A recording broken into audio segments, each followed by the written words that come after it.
আসসালামু আলাইকুম, কেমন আছেন সবাই? আশা করি অনেক বেশি ভালো আছেন। আমিও আলহামদুলিল্লাহ খুব বেশি ভালো আছি। আজকে আপনাদের মাঝে হাজির হয়েছি নতুন একটা ভিডিও নিয়ে, আর সেটা হচ্ছে আস্ত মুরগির রোস্ট। যদিও আমি খুব ভালো রান্না পারি না, তারপরেও যতটুকু পারি সেটার মধ্যেই চেষ্টা করি।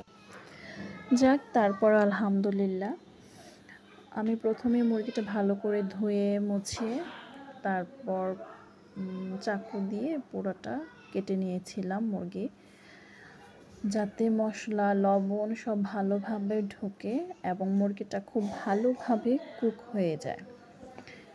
সেজন্য আমি প্রথমে মুরগিটা কেটে লবণ মাখিয়ে নিলাম এবং তারপরে কড়াইয়ে তেল দিয়ে মুরগিটা ভেজে নিলাম খুব ভালো করে।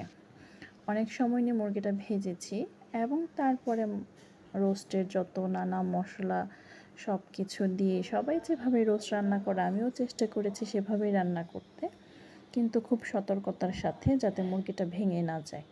আলহামদুলিল্লাহ মুরগিটা রোস্টটা অনেক ভালো হয়েছে।